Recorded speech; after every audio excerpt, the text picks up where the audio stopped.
Welcome back to another episode of Rock Boys Football. Lincoln Riley, this USC program, putting together what I think is one of the more impressive recruiting weekends that we've seen this USC program have under Coach Lincoln Riley.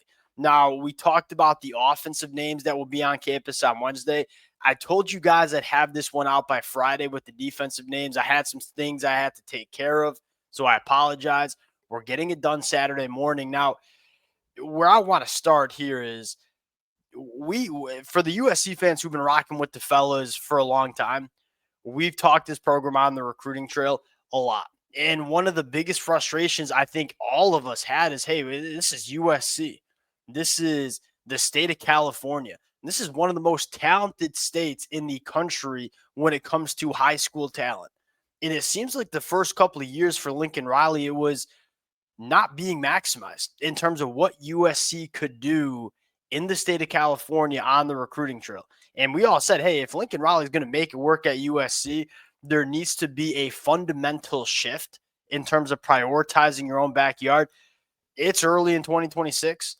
I think it's pretty clear that we're seeing that shift take place, right? Majority of the commits that USC already has in the 2026 class are from the state of California. You take a look at this visitor weekend, we're pushing on 20 names that are in the state of California that will be on campus.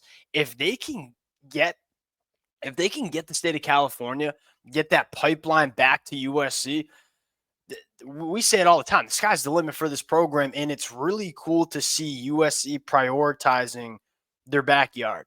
And I think that has a lot to do with Chad Bowden coming in and saying, hey, we have this luxury of being in the state of California, being the premier program in the state of California with all this talent. We cannot ignore it. And you're seeing USC really dig their teeth into this 2026 class in the state of California. That's where I want to start. Now, I want to get into some of the names that USC is going after because you are starting to see maybe a little bit of shift in terms of what kind of players we want to bring into this program as well. Before we get into it, as always, to the USC fans, just want to say thank you to you guys and especially to the USC fans who rock with the fellas 12 months a year. You know, we talk a lot about this USC team in the falls when they play on Saturdays. We also talk a lot about this team in spring, in the summer months. And the amount of support, the amount of engagement and interest the USC fans have on the recruiting trail, it makes it so fun to talk about this program. Can't thank you guys enough. If y'all do enjoy the content, consider subscribing to the channel. Without further ado, now I told you we're going to start with the defensive names, but we have to start with five-star wide receiver Chris Henry Jr. coming on campus for USC. He's committed to Ohio State. Oregon is probably the second team in this recruitment. You make no mistake about it. You know, we start about USC recruiting the state of California. This is a football player that you need to be a factor in his recruitment. Now, what are the chances that USC flips Chris Henry? Look, I think it is decently high. He's right in your backyard. You have the opportunity to get him on campus, to get to his school a lot over the next couple of months, where Ohio State is probably going to be hard for them to get him on campus and get in front of him at school. And so I think there's a chance for USC, but I love to see the fact that even if we don't get Chris Henry, let's go be a factor in this recruitment, because you look at this kid and say, I don't know if I'd use the word generational just yet, but he's got every ability to be. You know, 6'5", 200 plus pounds, three-sport athlete, basketball and hoops, or basketball and track as well. He's not just a big body. You know, a lot of times when we talk about these wide receivers who go 6'5" plus, it's just really, really big physical body at the catch point. Defensive backs can't deal with him.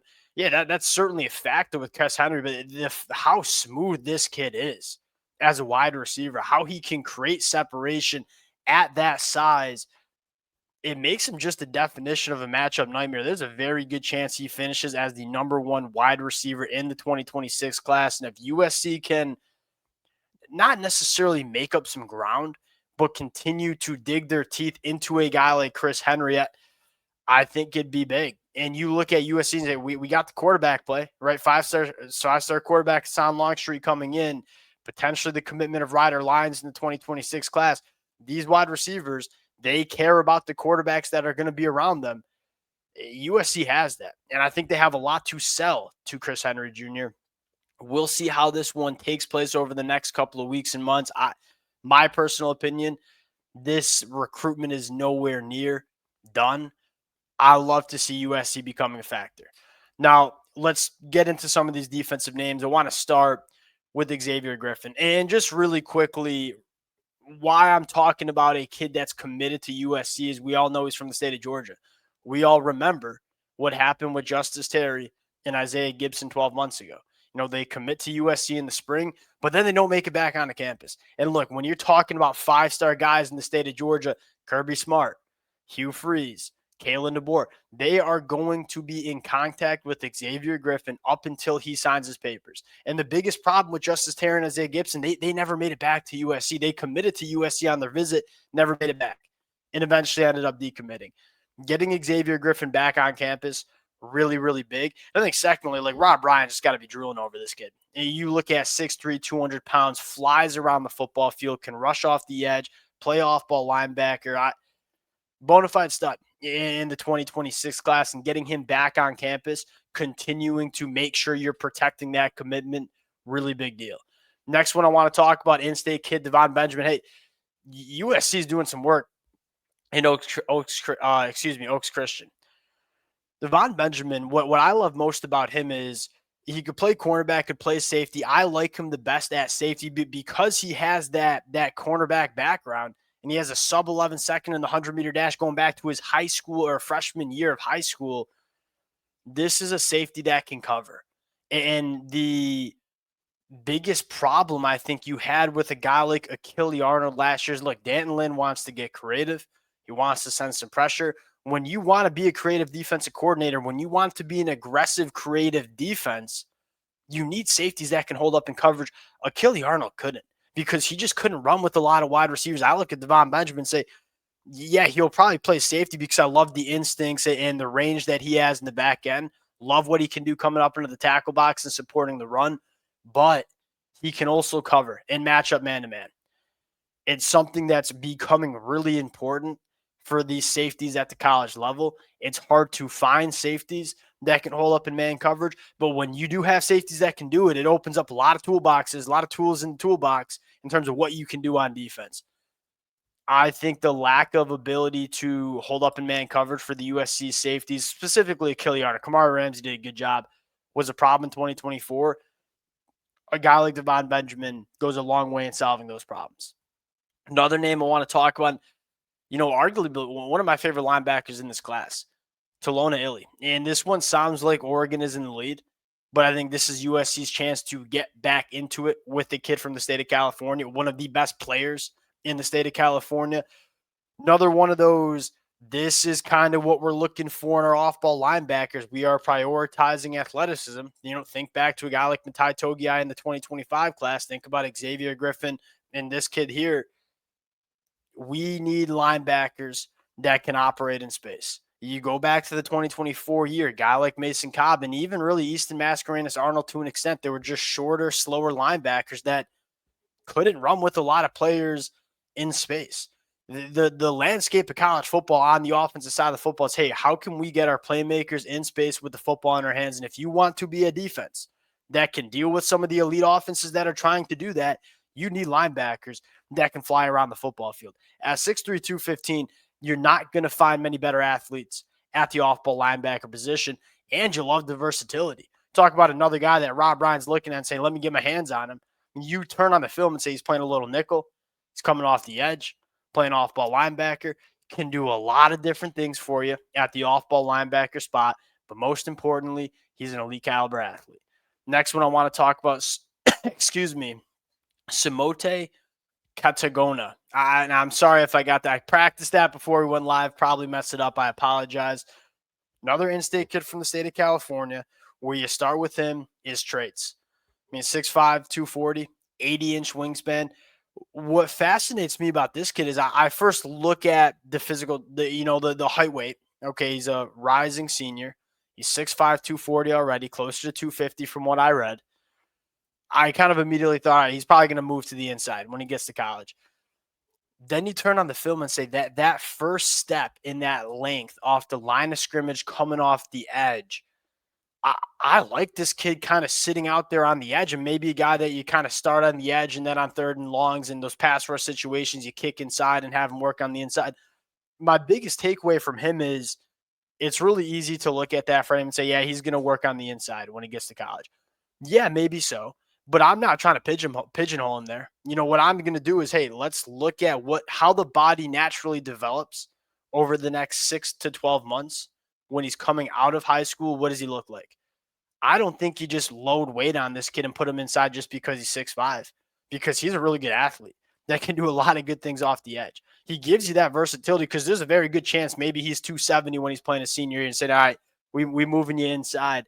Length and first step quickness is what you love about him. And a guy that could play out on the edge, could play in the inside, that versatility, that scheme versatility, I think is really intriguing. You're going to see one of the things we talked about with Chad Bowden and how he's going to try to build this USC rosters. We're going to bet on trades, man.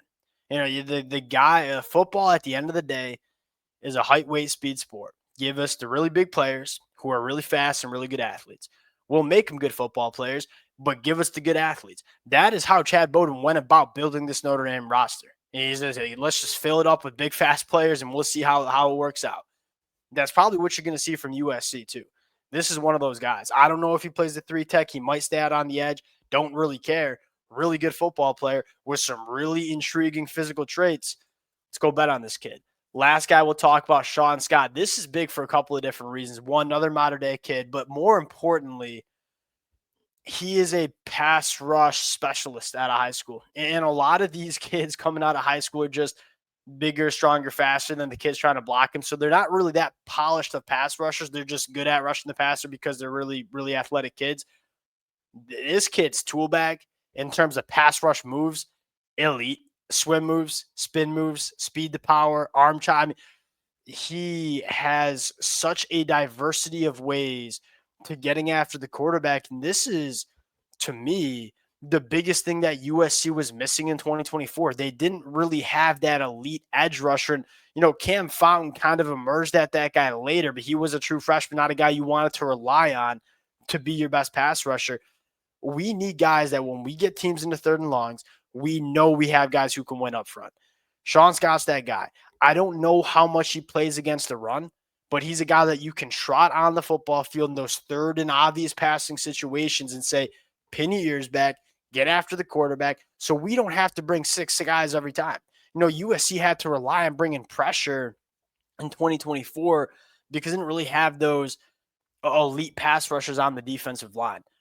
Sean Scott can be that guy for this USC defense. You're seeing USC not only go after a lot of really good players, a lot of really good players in the state of California, you're seeing USC go after guys that, for lack of better terms, fit what they need. And I think that's really important when you're talking the recruiting trail. We'll see what comes out of this weekend. This is exciting. You're seeing USC start, and this is kind of a common talking point that we've had for the last couple of weeks. The results on the football field the last 24 months have not been good enough. I think we all know that.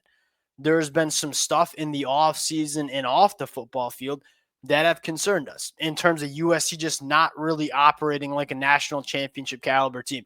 The last 2 months of what we've seen from USC, really the last couple of weeks, this is, hey, we're going to start operating like a national championship team.